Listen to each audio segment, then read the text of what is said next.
Buenos días a todos. Les doy la bienvenida a nuestra segunda parte de esta presentación de elementos finitos con Autodesk Inventor. El día de hoy vamos a estar trabajando con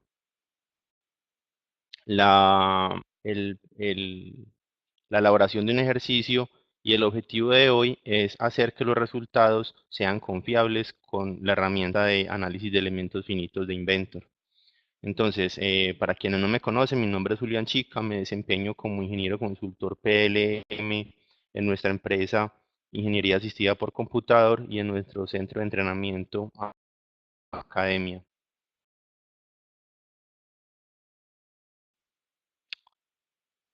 Conectando con lo que veníamos trabajando la sesión pasada,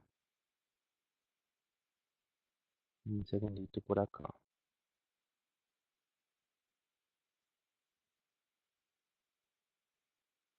que ya me está avanzando la presentación, un segundo, que ya avanzó la presentación. Vamos a mirarla por acá, vamos a maximizarla al máximo acá para que nos permita. Bueno. Entonces, la idea de hoy es revisar, esta imagen se me cambió acá. Bueno, esta imagen que iba acá ya les voy a mostrar en Inventor, esta zona acá. Venga y rápidamente la copio y la pego acá. No sé qué pasó, se descuadró. Entonces, la confiabilidad de un análisis de resultados, la confiabilidad de los resultados de un análisis por elementos finitos depende de tres factores. Depende de una correcta definición de las condiciones de frontera, una definición de la malla en la cual se subdivide en elementos el modelo que estamos analizando y de la convergencia de resultados. Todos los elementos que acabo de mencionar funcionan en conjunto, dos cosas, los conocimientos técnicos y ingeniería de quien realiza la simulación, más las capacidades de Inventor. Entonces, es como una especie de comunión entre ambas cosas. Hay que tener la herramienta, es Autodesk Inventor, que tiene la posibilidad de crear unas buenas condiciones de frontera, tiene unas herramientas de mallado adecuadas. Ya en la sesión pasada vimos los tipos de elementos que manejaba Inventor. Y lo que vamos a trabajar el día de hoy, que es cómo hacer o cómo nosotros podemos estar tranquilos con un análisis de elementos finitos y que los resultados sean confiables, o sea, que esos esfuerzos que está presentando el análisis sean confiables. Entonces, ¿cómo hacer eso? Aquí voy a pegar la misma, algo pasó con las imágenes. Las condiciones de frontera son los límites de la simulación definidos por el usuario, donde lo primero que nosotros revisamos es el material. Si se acuerdan de la semana pasada, nosotros estuvimos trabajando con un material asignado previamente al componente. Lo siguiente son las zonas de restricción de movimiento. Entonces, ¿qué es lo que hacen estas herramientas? Estas herramientas lo que hacen es eliminar los grados de libertad de movimiento de zonas del modelo que normalmente son las zonas donde se presenta la oposición, esa opresión aplicada sobre el componente. Entonces, cuando un componente, en un análisis de elementos finitos, el componente no se mueve, o sea, esto no es un análisis dinámico, es un análisis estático donde se presume una igualdad de esfuerzos. Listo, entonces, lo que lo que se hace es, en zonas pertinentes, yo lo que hago es un bloqueo total o parcial del movimiento de esa cara o superficie del modelo, suponiendo que ahí está el componente con el cual hace contacto y el componente que hace que ese componente se oponga a la presión o fuerza, porque en una situación donde no hubieran fuerza, donde no hubieran superficies que se oponen a la presión,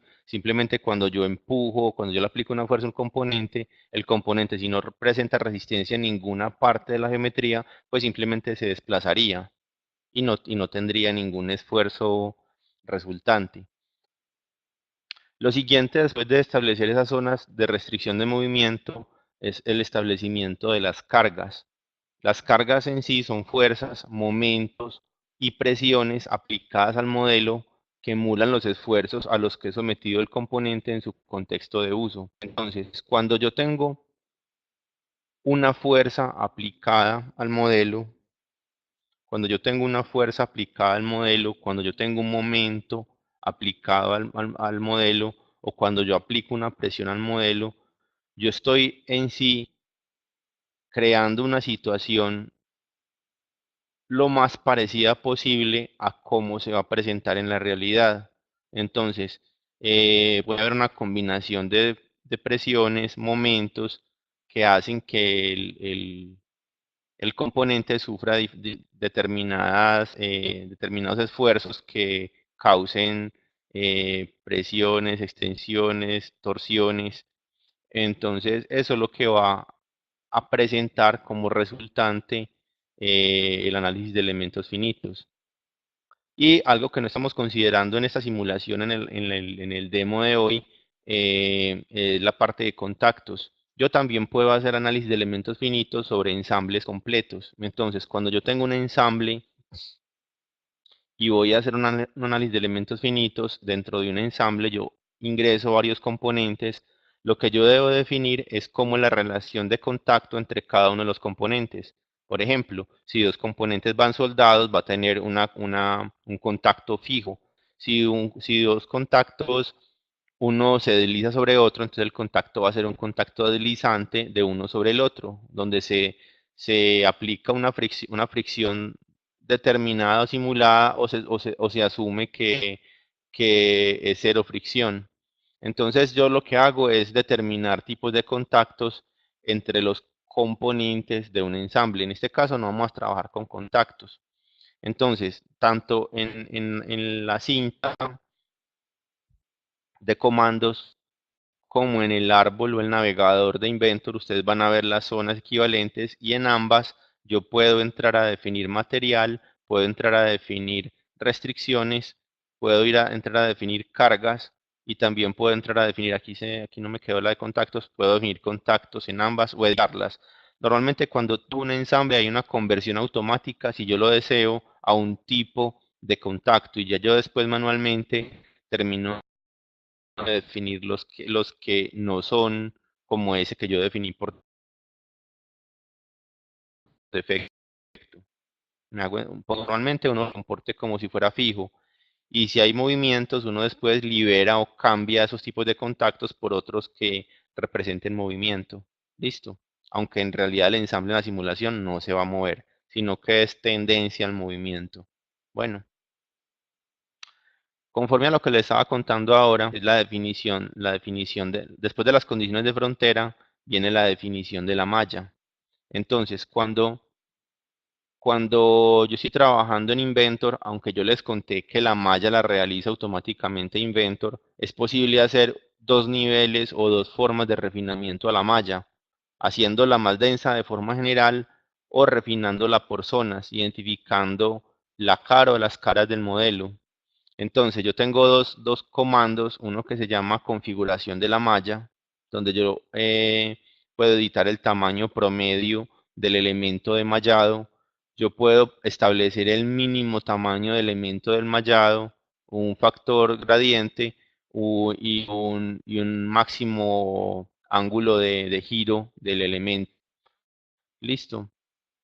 Y aquí yo habilito que me permita crear elementos curvos. Entonces, cuando yo habilito elementos curvos, se utilizan los elementos que tenían nodos en la mitad. ¿Se acuerdan del tetraedro que les mostré la sesión pasada?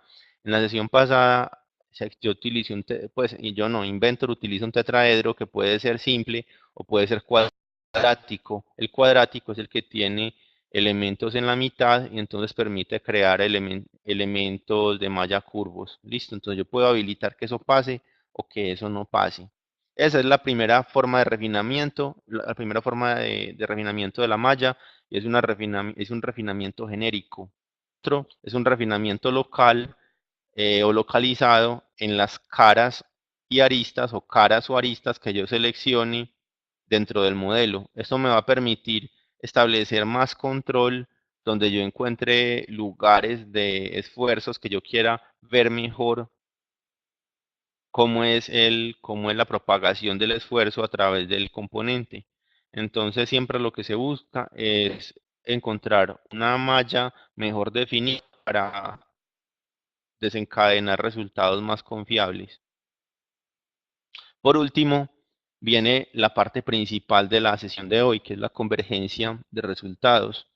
Cuando yo estoy trabajando con, con un análisis, yo les mostré que yo puedo correr el análisis y al correr el análisis, él entrega unos resultados, pero los resultados dentro de un programa de análisis por elementos finitos son confiables cuando yo aplico algo que se llama convergencia de resultados. Entonces, a la hora de determinar si los resultados son confiables, se debe realizar un análisis de convergencia en los resultados hasta que converjan entre iteraciones por debajo del porcentaje determinado confiable por el usuario. Entonces hago un poquito más claro eso. Yo puedo determinar que mi tasa de convergencia va a estar en un 10% o va a estar en un 5% o va a estar en un 0.5%. Entre más exija yo, lo que voy a hacer es que la variabilidad o variación entre la iteración cálculo entre un resultado y otro que haga Inventor tiene que variar menos de ese porcentaje. Cuando yo me pongo muy exigente, a veces lograr la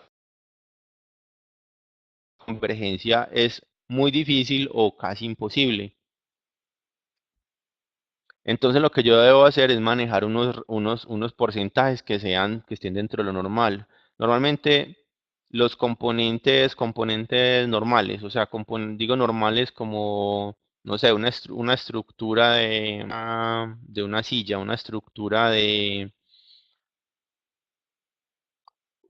baja con análisis que están entre el 2 y el 5%, por ejemplo, pero en otros tipos de productos, una silla, por ejemplo, puede ser una convergencia del 10%, no hay la variabilidad, la variación entre los resultados no va a ser tan representativa que yo tenga, que me genere a mí dudas con respecto a lo que obtengo o y defino como un resultado confiable.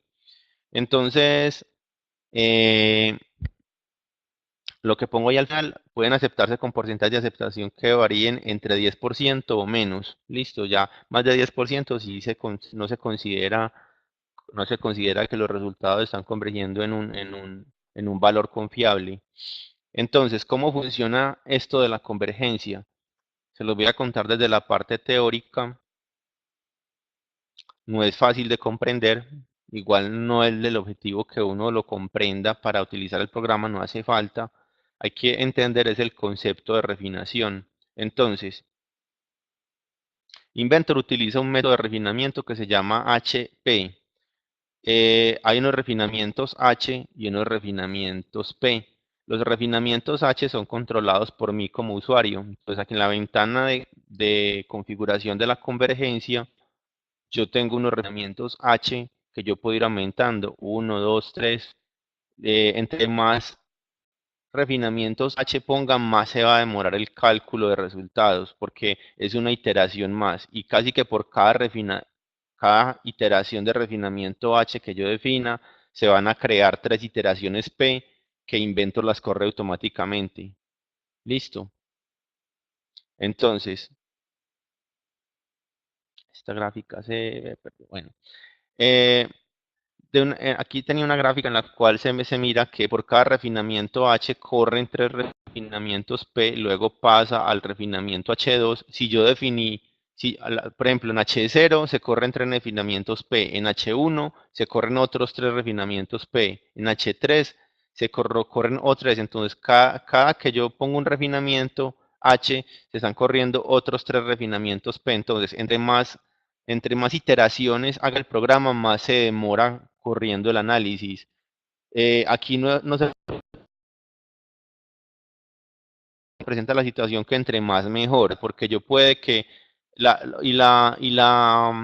verdad la justifica el mismo programa. Si yo pongo, por ejemplo, un refinamiento con H3, quiere decir que se van a correr 3 refinamientos H y 9 refinamientos P, y puede que al tercer o cuarto refinamiento lo que quiere decir que a mí se me fue la mano en refinamientos, entonces más no quiere decir mejor.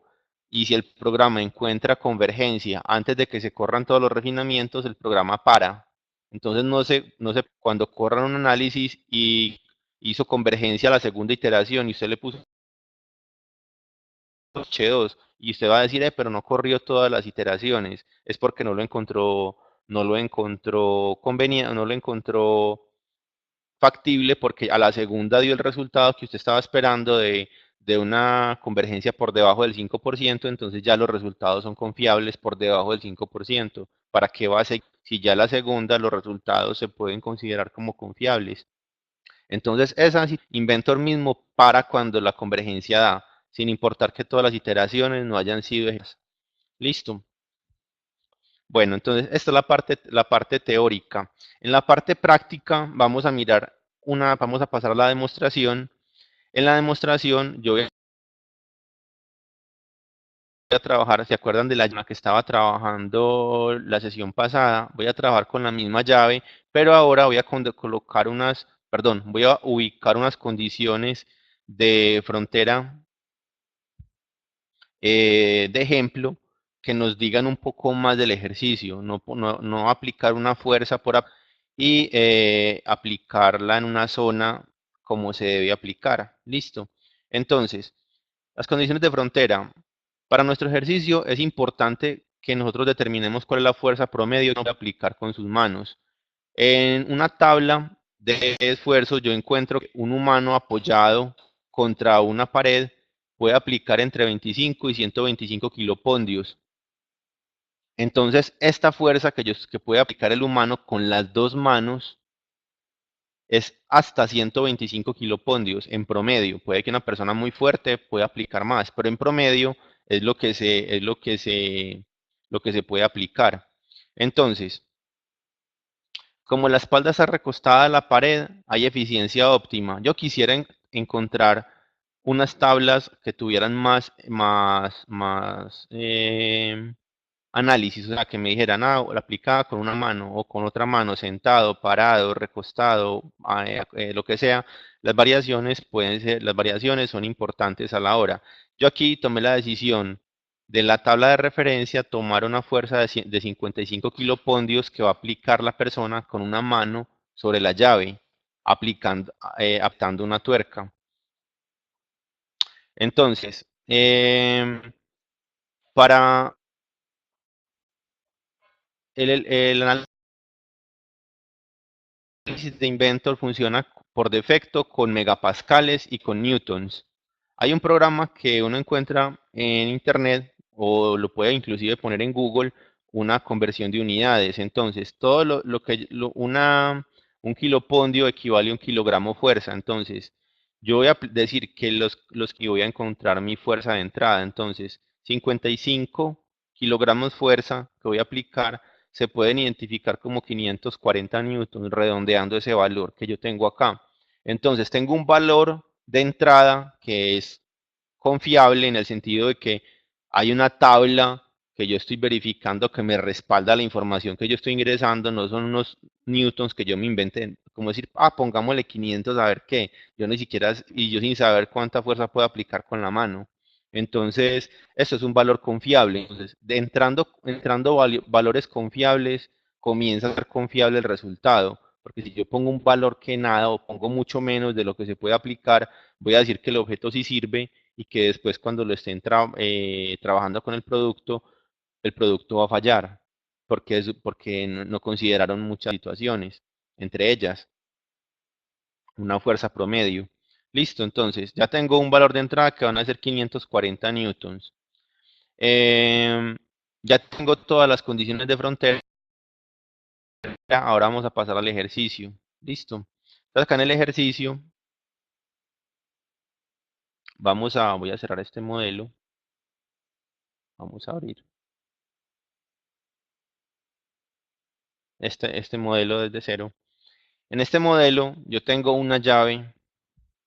Voy a aplicar un análisis por elementos finitos. Listo. Entonces, esta llave a la cara del análisis de elementos finitos eh, tiene unas características que están determinadas a propósito para abordar el tema con situaciones que se pueden presentar cuando estoy haciendo un análisis. Listo. Entonces, voy a darle clic aquí en ambientes y voy a darle clic aquí en estrés análisis. Listo. Cuando yo no he creado un estudio previamente, todo eso aparece apagado, solamente aparece el icono de crear un nuevo estudio. Listo. Entonces, le voy a poner acá live, segunda parte. Voy a poner este análisis y voy a aceptar las condiciones por defecto. Listo. Y voy a darle clic en OK. En este análisis, lo primero que yo voy a revisar es el material. Listo. Entonces, botón derecho y le voy a decir muéstreme todos los materiales. Aquí me doy cuenta que esta pieza ya tiene un material cargado, entonces no me voy a preocupar por añadirle uno más o uno para la simulación porque ya el material fue asignado al componente y ya cuento con él. Lo siguiente que yo voy a revisar es las condiciones de frontera y voy a comenzar por los bloqueos de movimiento. Entonces, acá en la zona donde la llave va a estar apretando la tuerca,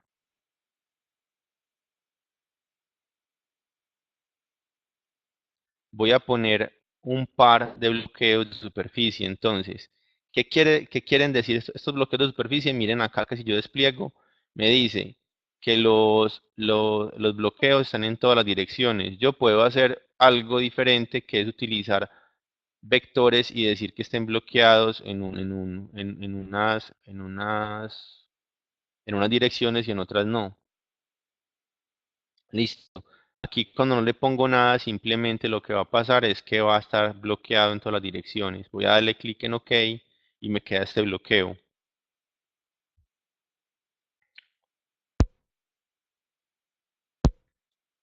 Ahora, cuando después de que tengo lo que se bloquea, vamos a pasar a algo como lo que habíamos hecho en la sesión pasada, que era aplicar una fuerza. Esta fuerza yo le voy a poner la magnitud de 540 newtons y adicionalmente voy a darle clic a una dirección a esta fuerza que estoy aplicando. Entonces, en esta fuerza que estoy aplicando, voy a establecer una dirección. Puedo utilizar esta arista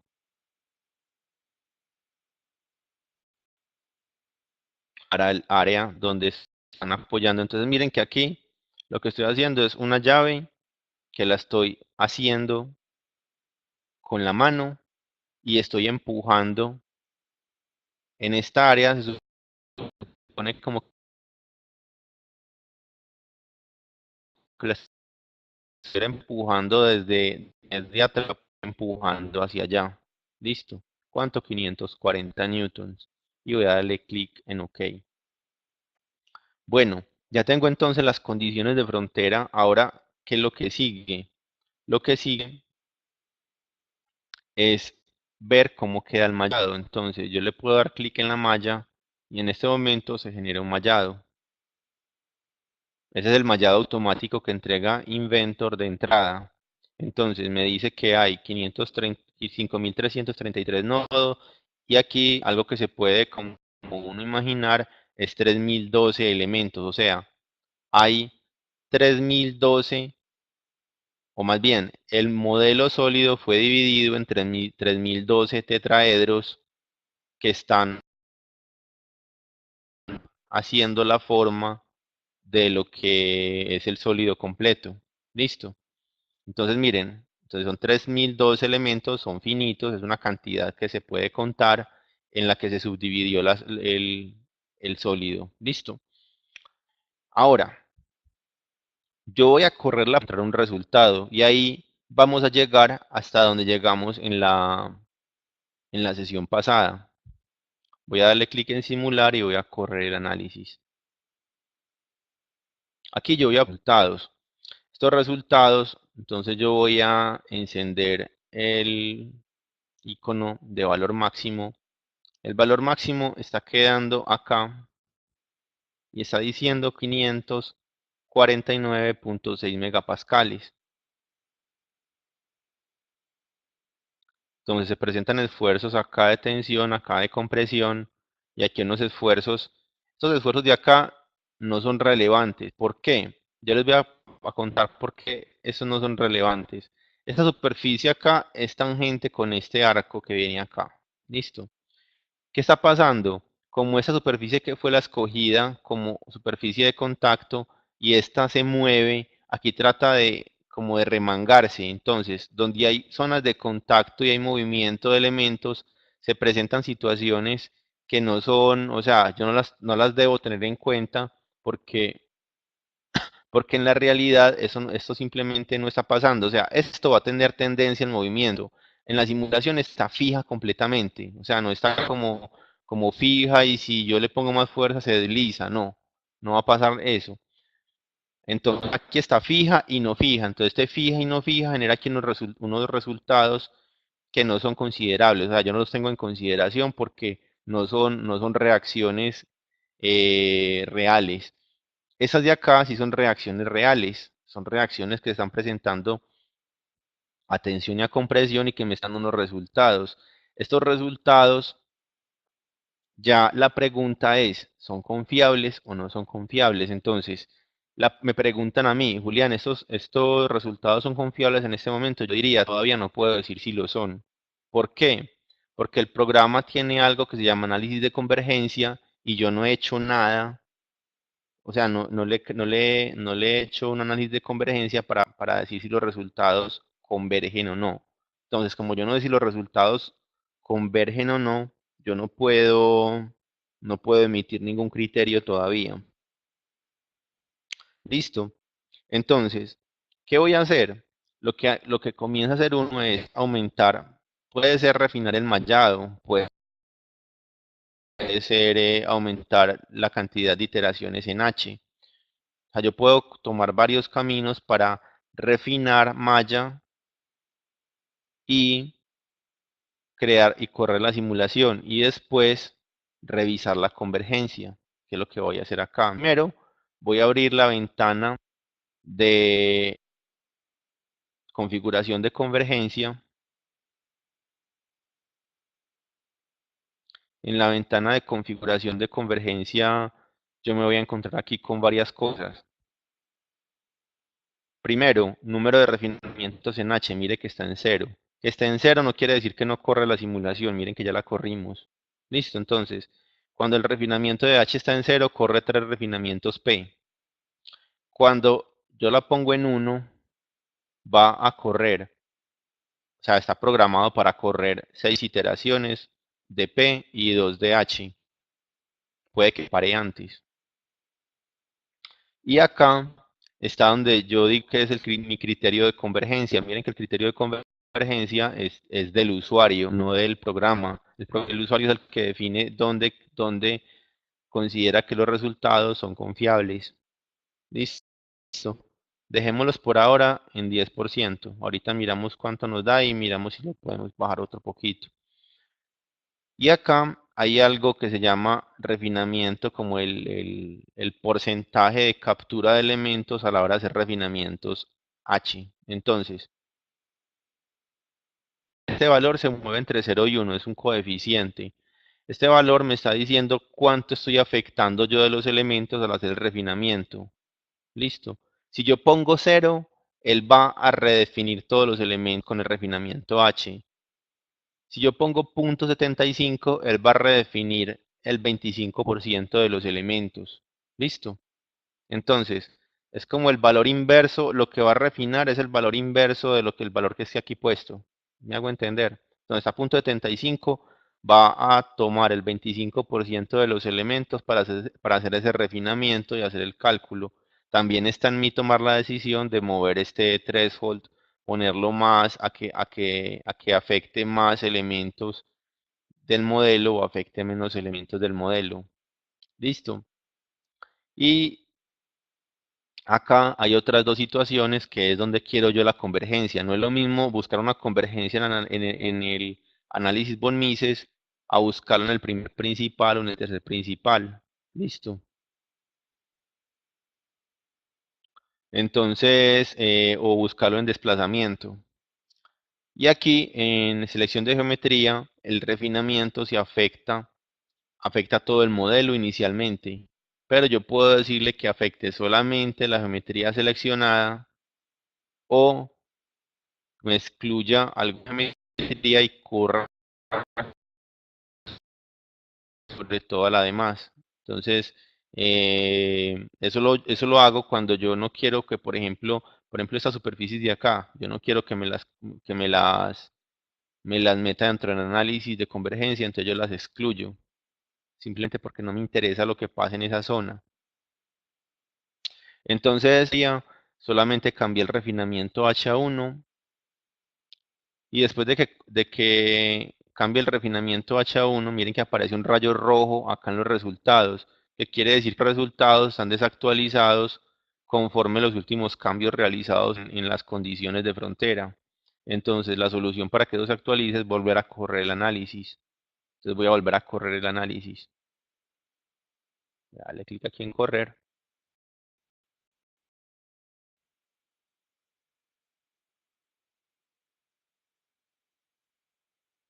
y obtengo un valor acá que están de 656.7 megapascales. Voy a hacer un refinamiento. Ah, no, aquí vamos a mirar si la de refinamiento. Voy a mirar entonces acá la gráfica de convergencia. La gráfica de convergencia me dice que está en 16.302%. Todavía está por encima de lo que yo considero confiable. Entonces, 16%.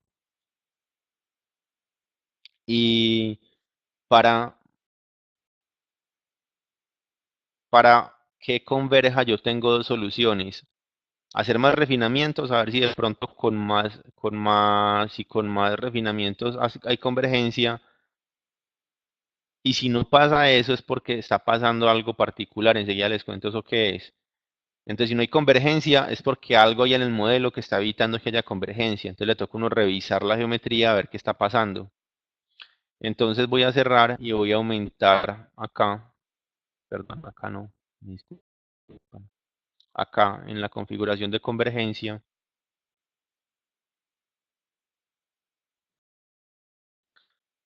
Voy a aumentar aquí a 2. Listo. Y voy a darle clic en OK. Y nuevamente voy a correr la simulación.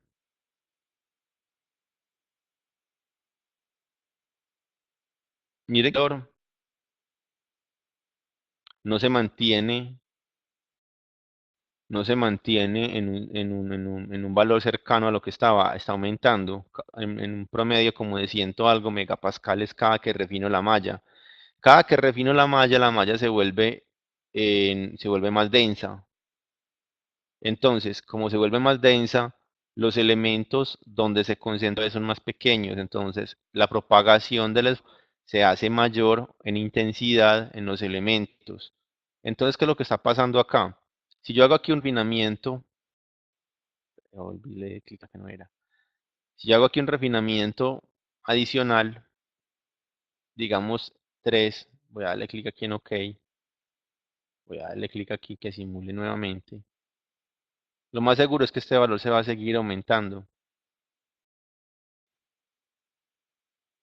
Mire que se aumentó a 900 megapascales y la convergencia, miren que se mantiene constante en que no da. Sí, la constante es que no hay convergencia. Y miren que yo puse aquí 3 y me hizo 1, 2, 3, 4, 6 refinamientos y ahí paró, me corrió todo. Aquí simplemente encontré una curva donde en lugar de tender a converger, la tendencia fue a que sigue disparando, entonces él paró, eso no está convergiendo, no se va a quedar ahí pegado haciendo iteraciones hasta que dé. Listo, porque no va a dar. Entonces, cuando ustedes encuentran algo acá, entonces los que han trabajado con productos saben que este tipo de geometrías donde hay unos ángulos que terminan en aristas vivas, en este caso una arista interna viva, es lo que se llaman concentradores de esfuerzos. Entonces, cuando yo estoy diseñando, debo evitar geometrías que sean concentradoras de esfuerzos. Y este comportamiento a la hora de correr los análisis es un comportamiento llamado singularidad. Entonces, una singularidad se va a presentar en el momento que la geometría no responda al análisis, porque refinar la malla no es la solución. Antes es contraproducente. El resultado se va disparando porque se concentra en menos elementos y no es coherente. Entonces, ¿qué voy a hacer? Realizar el análisis temporalmente. Y por acá hay un redondeo que estaba suprimido. Está suprimido a propósito. Este redondeo garantiza que no haya concentración de esfuerzos. Es algo que en la formalidad del objeto debe estar y por eso los objetos en muchas zonas tienen redondeos no por estética, sino porque a la hora de crear resistencia voy a evitar concentradores de esfuerzos que pueden, que pueden propender a futuro fatigas en el componente o rupturas por esfuerzos puntuales. Listo. Entonces, una vez que activo este redondeo, voy a pasarme nuevamente a la zona de análisis. Y en la zona de análisis voy a correr nuevamente la simulación. Es más, aquí dice que la malla se desactualizó, que los contactos, pues aquí no hay contactos, la verdad. La malla se desactualizó. Yo puedo mallar nuevamente y correr la simulación, o puedo correr la simulación y el mallado se hace al paso. O sea, no hay necesidad de volver a mallar y correr la simulación. Cuando yo volví y corro la simulación, el nuevo mallado se corre al paso. Primero malla y después corre la simulación. Listo. Miren acá que el máximo resultado ya no está acá, sino que está acá. Yo les había contado que este máximo resultado acá no es para tener en cuenta. Aquí también se presenta algo que no es como tal una singularidad, sino que es un comportamiento debido a la restricción. Listo. Entonces, este de aquí para mí no es considerable.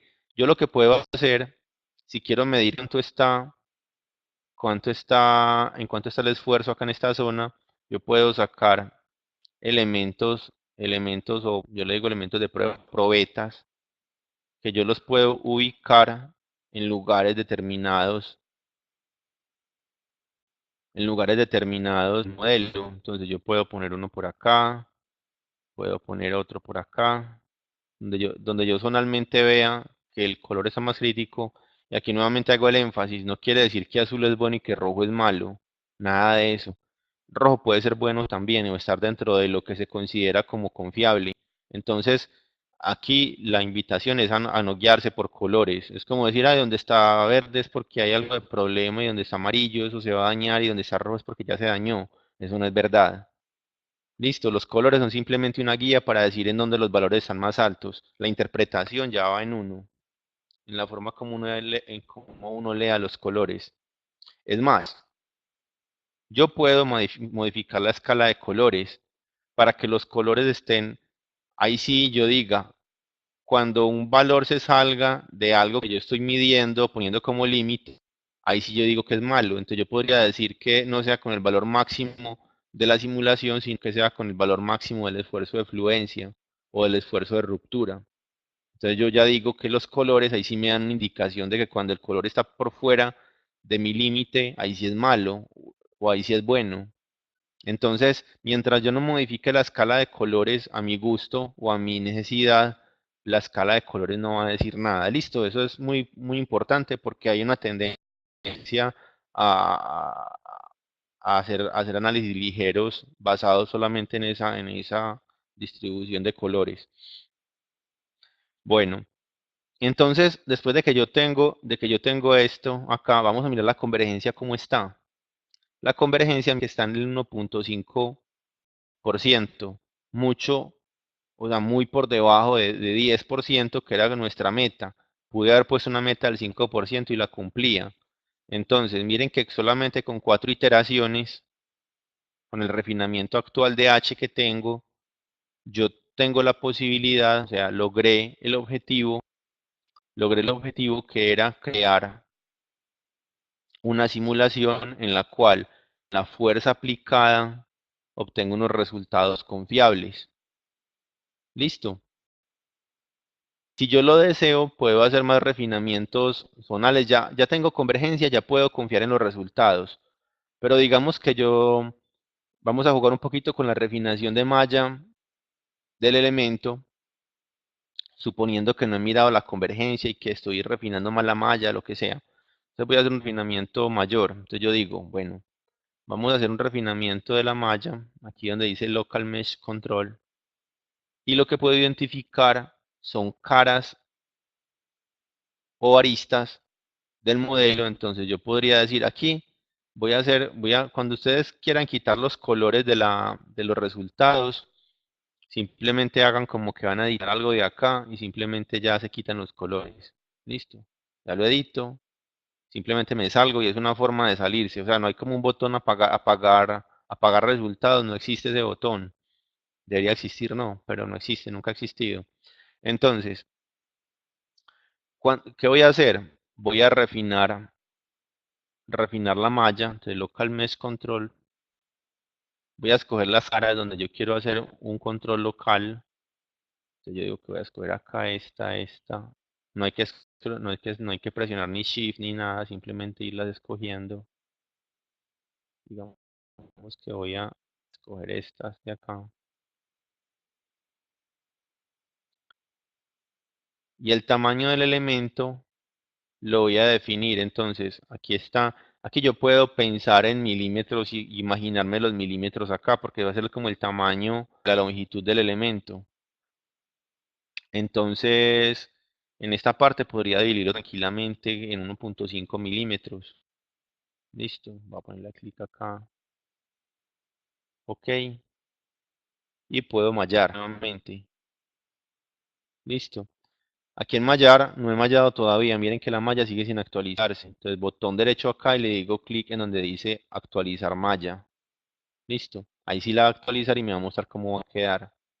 Miren que aquí hay una subdivisión más homogénea de los elementos de mallado en esta parte. Entonces yo puedo hacer mallados localizados para obtener una mejor lectura en la zona donde están los máximos esfuerzos. Voy a correr acá la simulación. Los resultados no deben variar mucho en términos de resultados. La convergencia aquí se subió un poquito con el mallado, obviamente porque lo que hice fue subdividir los elementos que estaban un poco más grandes, pero miren que está todavía por debajo de 10 y la curva está cerrándose, está convergiendo. Es por eso nada más hizo 3, porque a la segunda iteración bajó y quedó por debajo de 10. Si yo fuera más exigente, él podría correr más iteraciones a ver si de pronto baja la convergencia. Entonces yo podría decir, aquí en la parte de convergencia, perdón, siempre me meto donde no es porque hago clic donde no es. Acá, en la parte de criterio de parar la cantidad de iteraciones, nos dio en 3.8 en 1%. Listo, voy a darle clic en OK. Y nuevamente voy a correr la simulación.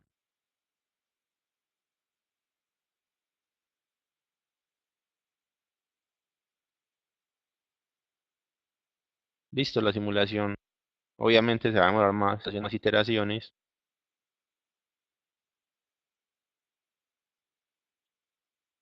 Y aquí en convergencia, miren que aquí me encuentro con algo. Parece que fuera a funcionar, pero después se dispara. Entonces tengo que revisar qué pasa. Entonces miren que yo, en la medida que voy jugando con la herramienta, me voy dando cuenta de situaciones como esta, por ejemplo. Entonces la convergencia en este momento está para toda la geometría, pero miren qué está pasando, afectando- me está afectando este comportamiento no deseado. Entonces, ¿yo qué voy a hacer? En la convergencia, olvidé de dónde no era. En la convergencia voy a decir, inclúyame la geometría seleccionada.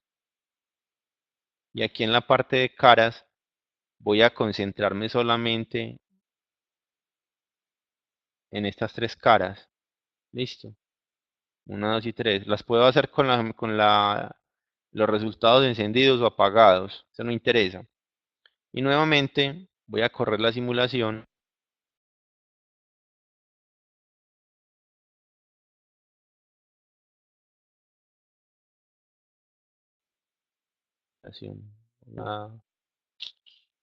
Un segundito acá.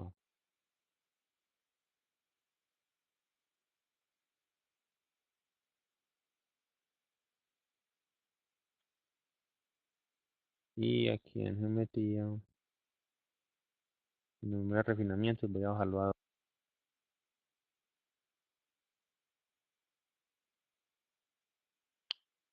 Mm,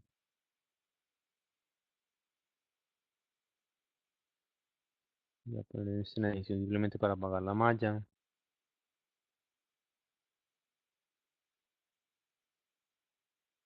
Voy a correr acá esto.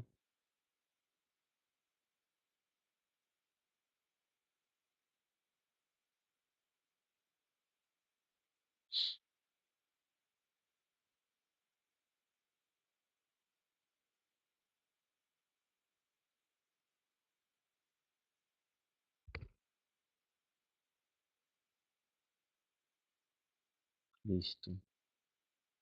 Voy a darle simular acá. Aquí la conveniencia no me está bajando. Vamos a mirar a ver cómo hago. Vamos a tocar acá. No, acá no, acá.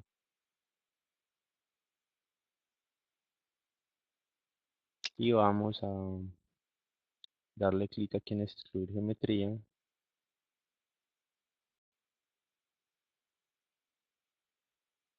Y voy a escribir esta y esta.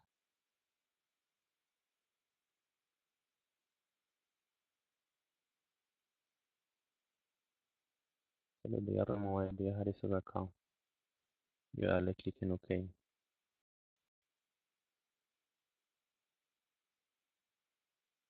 Y voy a bajar las iteraciones nuevamente.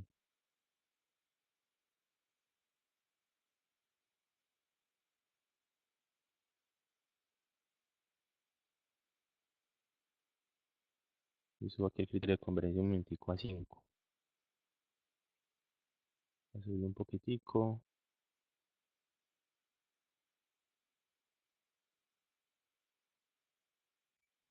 Voy a correr la simulación nuevamente.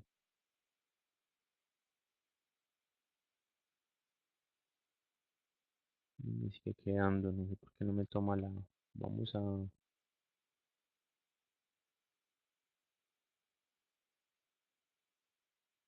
Voy a copiar aquí el estudio un momentico.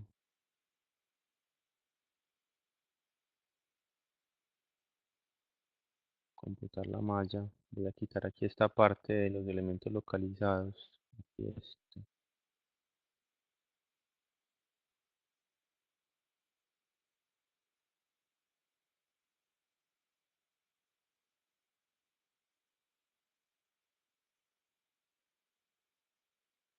Voy a darle clic en simular.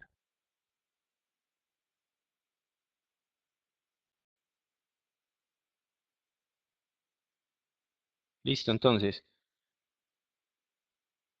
yo cambio las condiciones, voy afinando la malla.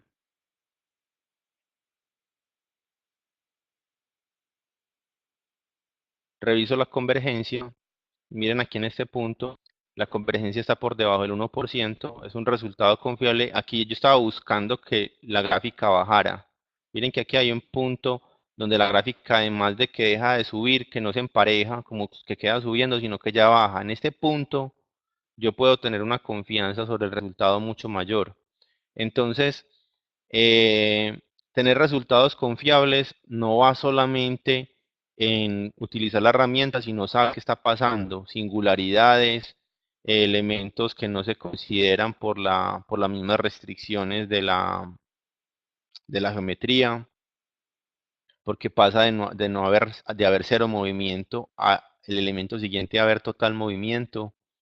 Y yo no puedo entonces decir que voy a bloquear todo el aro acá porque estaría haciendo algo incorrecto, porque es que aquí no hay contacto con el elemento que está oponiéndose al movimiento. Entonces, ese tipo de situaciones yo las debo tener en cuenta y cuando ya obtengo este resultado, puedo obtener el resultado máximo, luego de pronto irme a la gráfica de factor de seguridad y poner valor mínimo, y el valor mínimo en este momento está por debajo de 1, lo que quiere decir que esta pieza todavía no, todavía no, todavía este elemento geométricamente con el material asignado no está cumpliendo. Entonces tengo dos situaciones de rediseño: modificar la geometría o quizás definir que voy a fabricarlo con otro material, quizás un acero con una aleación diferente, un tratamiento térmico diferente para obtener un material más resistente. Listo, entonces aquí ya vienen decisiones de optimización del componente. Entonces, con esto cierro la presentación que tenía para ustedes el día de hoy. Espero que les haya gustado bastante, que entiendan un poquito. Obviamente hay que leer, pues para esas interpretaciones que uno hace, tiene que haber hecho más análisis y haber interpretado más resultados, pero es conocer la teoría y ya con la práctica uno va, va, va mejorando el criterio de lectura sobre los análisis. Listo, esto no es igual, eso no es magia, es simplemente saber interpretar los resultados y con base en la información que entrega el modelo, eh, se debe llegar a una misma conclusión. Bueno, entonces voy a mirar qué preguntas hay.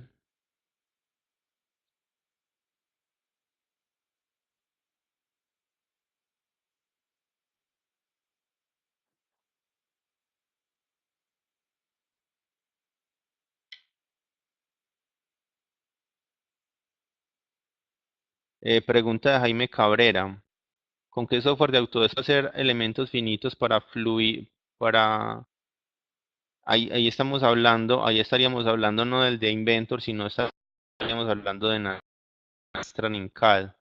Listo. Y CFD.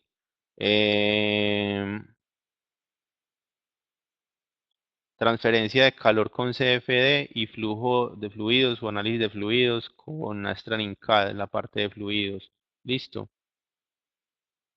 Bueno, mm, puedo ubicar un momento fuera del modelo con respecto al punto como. Em, En este ejemplo no tengo cómo ponértelo, pero sí pero yo podría cargar, me tocaría tener una geometría de apoyo para poder ubicar ese momento, pero sí es posible.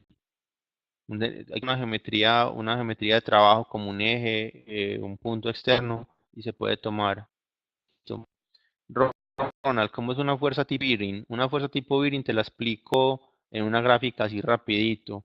Yo tengo O sea, digamos que vos vas a aplicar una fuerza en un elemento o una superficie. Digamos que este es un elemento de aplicar y vos vas a aplicar una fuerza acá. Y esto es un componente. Entonces, esto es un componente.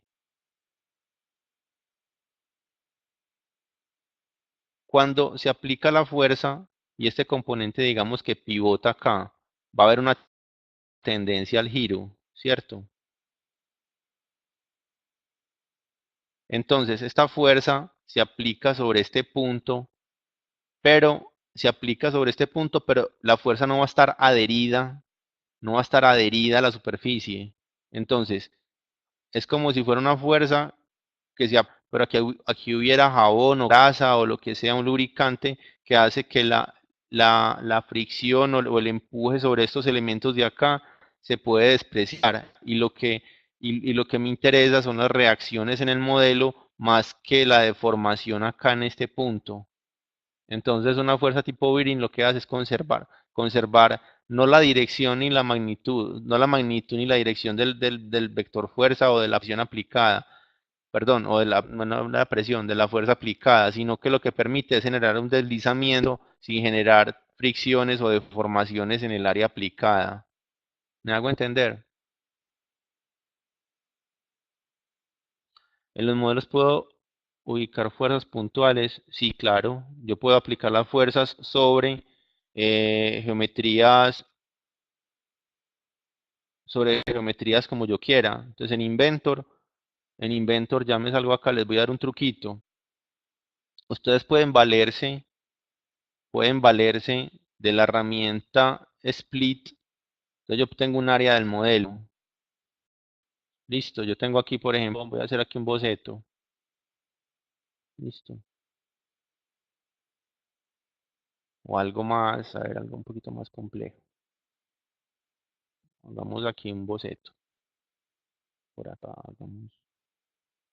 mm, hagamos un plano. A ver, ¿dónde tengo ejes? Digamos acá. Voy a sacar un plano acá. eh, eh, con base en esta cara y este eje. Listo. Vamos a girarlo un poquitín.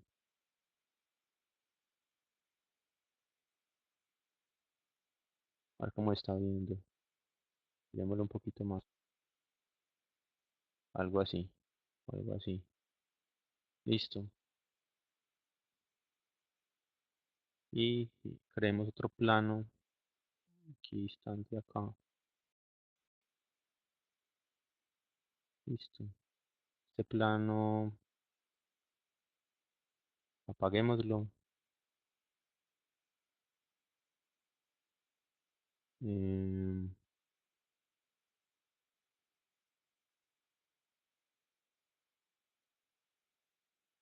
bueno.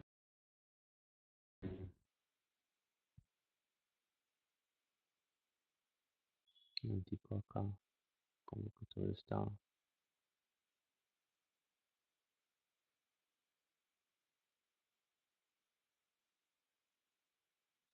Bueno. Aquí en este punto, en esta geometría, voy a una, una forma libre. Un spline. Listo. Esta spline yo la voy a hacer así. Vale.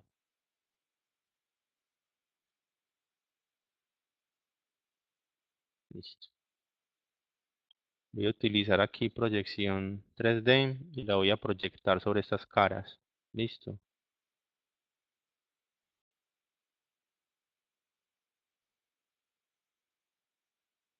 Y voy a finalizar el boceto. Aquí me quedó un boceto 3D proyectado. Entonces, este los puedo apagar. Inclusive este.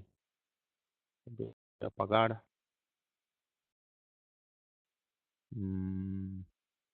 ¿Qué se hizo? Acá está. Listo. Yo puedo aplicar una herramienta de split a nivel superficial donde digo que la herramienta de corte va a ser esta y que las caras afectadas van a ser estas. Listo, listo. Y le voy a dar clic en OK. Aquí lo que hice fue una subvisión a nivel superficial, entonces eso me va a servir para establecer un área de afectación en el análisis. Entonces digamos que yo puedo ubicar una presión o una fuerza y aplicarla sobre un área en particular. Listo. Yo escojo los elementos involucrados. Entonces, esta área se va a repartir no en un punto, sino justamente en el área del modelo donde se aplica la fuerza. Y ya luego el vector de dirección lo pongo con una arista o lo puedo poner con sus componentes rectangulares. Entonces acá yo puedo aplicar 200 newton en esta parte. Entonces yo tengo, este es un truquito utilizando split para escoger un área del modelo específica donde voy a aplicar. Entonces yo podría, por ejemplo, proyectar aquí el área donde yo apoyo exactamente los dedos para, por si eso fuera relevante. En este ejercicio no es tan relevante, pero puede haber ejercicios donde una presión localizada sí cambia totalmente el panorama de los resultados. Y si yo no aplico la fuerza o la presión bien en la simulación, los resultados no van a ser confiables. Entonces ese truquito sirve bastante tener un split creado sobre el modelo para ver zonas del modelo donde trabajar con las fuerzas. Listo, entonces con eso contesto esa pregunta que me estaban haciendo. Eh, por acá. ¿Tenemos un curso único para elementos finitos? No, tenemos entrenamientos de elementos finitos y simulación dinámica. Es un entrenamiento de 20 horas que comprende toda la parte de elementos finitos y simulación dinámica. Y tenemos otro entrenamiento aparte avanzado que es de Nastran CAD para el otro programa. Es un programa avanzado que es una licencia, es un licenciamiento aparte, pero se da con Inventor. O sea, usted siente que está trabajando dentro de Inventor todo el tiempo porque la instalación queda metida dentro de Inventor, pero es una CAD.